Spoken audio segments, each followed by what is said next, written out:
Gaza युद्ध की आंच अब सीधे इस्राएल के दरवाजे तक पहुंच चुकी है। यमन के हूती विद्रोहियों ने ऐसा वार कर दिया जिससे इस्राएली सुरक्षा एजेंसियों के होश उड़ गए। रविवार को इस्राएल के सबसे बड़े और व्यस्त बेन गुरियन इंटरनेशनल एयरपोर्ट पर हूतियों ने जबरदस्त मिसाइल से हमला कर दिया, जिसके बाद हवाई यातायात कुछ समय के लिए ठप पड़ गया। यहां तक कि अमेरिका का थाड और इस्राएल का एयर डिफेंस सिस्टम आयरन डोम फेल हो गया। वहीं जवाबी हमले में इस्राएल ने यमन में जबरदस्त हवाई हमले किए। इससे बड़े स्तर पर तबाही होने की खबर आई। इसके बाद ईरान से भी इस्राएल और अमेरिका को साफ चेतावनी जारी की गई, जिसमें कहा गया कि यमन में किसी भी प्रकार की कार्रवाई का बखूबी जवाब दिया जाएगा। इधर दूसरी ओर गाजा वासियों के लिए कथित तौर पर लड़ाई का आह्वान करने वाले हूती ग्रुप ने अब अपनी सेना में भर्ती करने की प्रक्रिया शुरू कर दी है। इसके तहत देश और गाजा के लिए लड़ाई की इच्छा रखने वालों को सेना की ट्रेनिंग दी जा रही है। हालांकि इस्राएल से आने वाली खबरों में आरोप लगाए जा रहे हैं कि अमेरिका द्वारा यमन में किए गए हवाई हमलों और गाजा में जारी युद्ध को हथियार बनाकर हूती अब इसे फिलिस्तीन के समर्थन की लड़ाई बताकर लोगों को युद्ध में झोंक रहे हैं।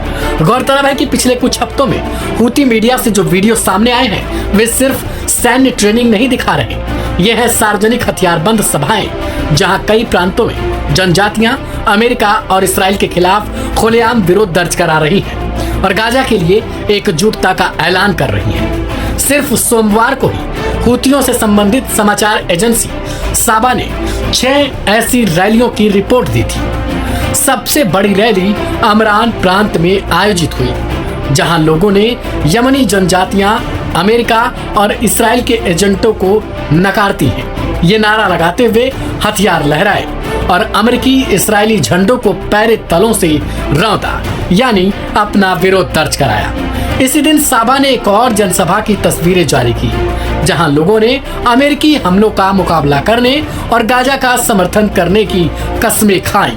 इस आयोजन को हूती संचालित टेलीविजन चैनल अल मसीरा ने भी कवर किया था।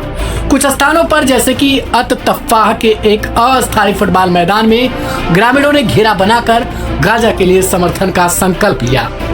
भले ही अमेरिकी हमलों में हूती कुछ हद तक कमजोर हुए हों, लेकिन उनके कब्जे में रहने वाली जनता के लिए हालात अब बदल चुके हैं। लोग भर्ती होकर अब देश और गाजा के लिए कथित तौर पर लड़ाई लड़ना पसंद कर रहे हैं। बता दें कि हूती ग्रुप द्वारा चलाए जा रहे अनिवार्य ट्रेनिंग प्रोग्राम को अलग-सा फ्लड कहा जा रहा है। इस्राएल और अमेरिका में इसे धार्मिक ब्रेन वॉश और हथियारों की ट्रेनिंग करार दिया जा रहा है।